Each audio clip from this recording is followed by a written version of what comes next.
Since becoming a managing director, one of the biggest lessons that I have learned is that you cannot get anywhere if you don't have a great culture.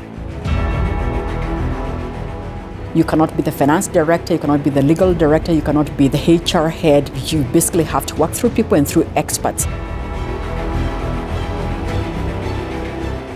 If you don't have an enabling environment, an enabling culture to be able to make these things happen, and shared values and a DNA that people understand and pull together, it will be very, very, very difficult to get anything done.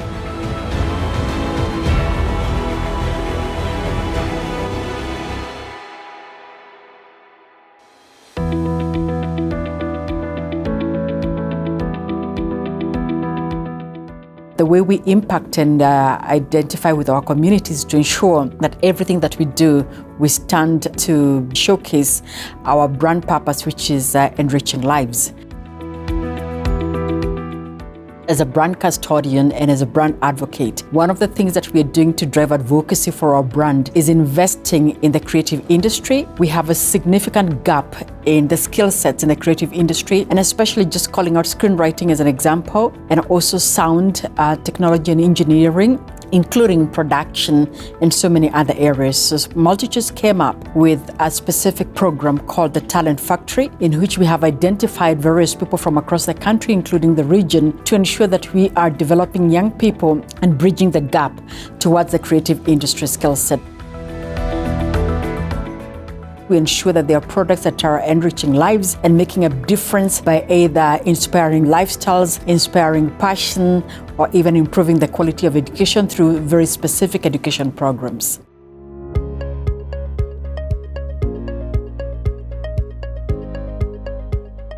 We do focus on creating content that is curated and specifically designed for the African audience and the Kenyan audience that respect our customs and our traditions. And therefore, you will see we are also very careful to ensure that the content that we create is content that resonates with the expectations of our customers. You need to be there when your customer needs you. And one of the things that we have done is to improve the quality of access in the contact centers. We have recently just upgraded to 2 outsourced contact centers with about 300 people. And we have done significant investments with regard to having the right partners, but also onboarding the right people. We don't run customer care or customer service or customer experience as a far-flung strategy from what you do on a daily basis. Every single day at about 8 a.m., about 40 to 60 managers that work for MultiChoice Kenya convene virtually to ensure we are listening to what our customers are saying. We look at what our customers said on Twitter, on Facebook, on basically all our social platforms.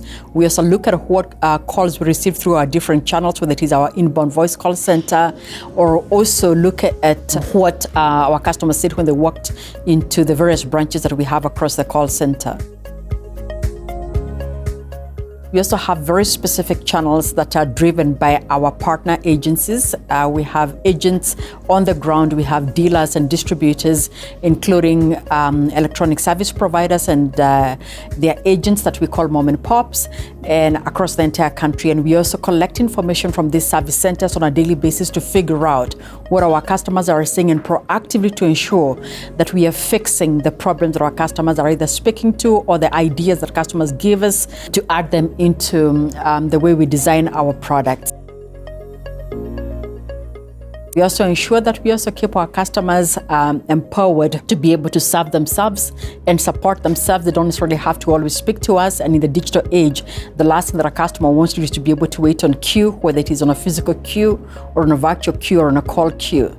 And they would therefore prefer to help themselves. And therefore, we have continued to innovate on all our platforms, on USSD and the apps, as well as our website, to ensure that customers can be able to do basic things like clear errors, make payments, upgrade themselves, downgrade, basically change their package, and do the very basic actions of self-service that any customer would expect to be able to perform on either their DSTV, their GoTV account.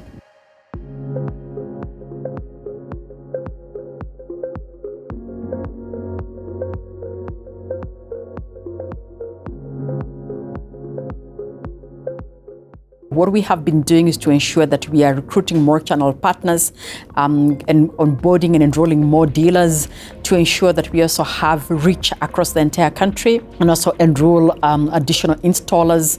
We have a freelance program for installers, but we also proactively train and ensure that we maintain the standards in that area.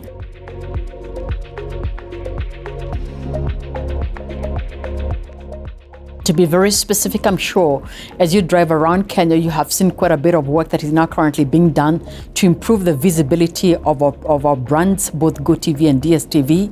And part of this, we have done a lot of trade branding, and we continue to also improve our engagement on social. We are very active on Twitter and Instagram, as well as Facebook, and proactively ensuring that we have an interactive engagement sort of a model with our customers.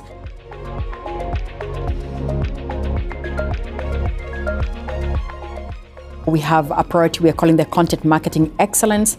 We have a huge, actually the biggest library of video content across Africa for all platforms available as a super aggregator. And you can therefore imagine the amount of content that our customers have to wade through. And therefore what we are doing is making it easier for our customers to be able to discover and navigate through content and to discover content.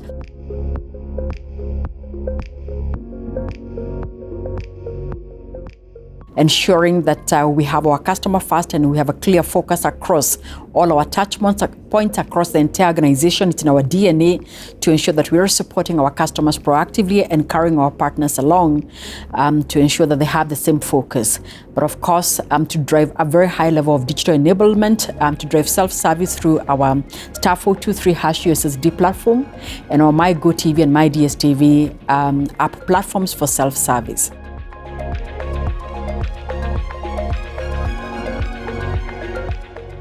Ensure that we are working with our people and through our people, but also developing them and proactively engaging them to understand what are their concerns as we continue to develop them and ensure that we have diversity and promoting diversity, especially gender diversity. I'm very happy to say we are making progress in this area and growing a highly engaged workforce, while sort of ensuring that we are empowering them with the best platforms and especially technology platforms and a great work environment that is collaborative, that's modern, and that's also a space that where you would want to be from morning to evening.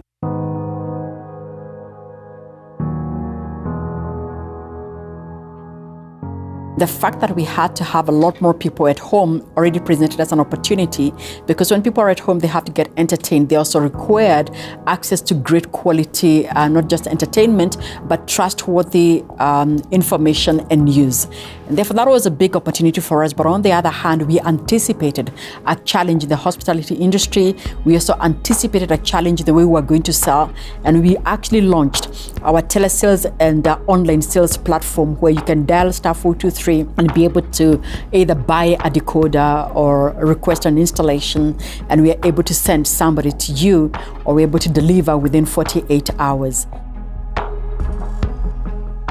Given the fact that we had then all of a sudden introduced social distancing, and as you have known, we have been reducing space over time in corporate workspaces to improve collaboration, but also to ensure the best use of space. And then all of a sudden, we had to have either people working from home or just increasing the amount of space in the call centers. And that therefore meant empowering and investing a lot more in technology such as cloud-based technology for call center management, for us to be able to empower people to work from home. We shifted our investment a lot more into online and also into radio and TV, and reduced completely, and actually cut out completely our trade investments for that year. When you think about business strategy, the first thing that you have to ask yourself is, what are the immediate threats? What are the challenges that you need to address? And then how well do you sit as far as your protection of liquidity and profitability is concerned, or management of your liquidity and profitability? And then finally, how do you re-emerge? So you plan for the re-emergence, because you don't intend to be in the pandemic situation forever.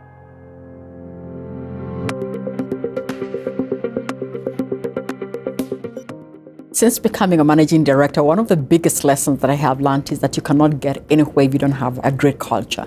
It's something that is always said, but we possibly think it's a cliche until you have sat on that seat and realized that indeed you cannot be the finance director, you cannot be the legal director, you cannot be the HR head. You basically have to work through people and through experts. And all these people also have to work through other people. It's a whole large organization coming together to make things happen. If you don't have an enabling environment, an enabling culture to be able to make these things happen, and shared values and a DNA that people understand and pull together to sort of subscribe to, it will be very, very, very difficult to get anything done. What will set you apart in terms of how well you execute, how brilliantly you execute, will definitely be the embedded culture that you create and that you promote within the organization, and the quality of the people that you bring on board, or the quality of people that you recruit, and the quality of people that you develop. So culture and people, it's not a cliche. It is actually the two most important things that you must be able to have in place in order for you to thrive as a CEO or managing director or a leader within the organization, to be able to execute and realize the objectives you've set for yourself as an organization in your strategy.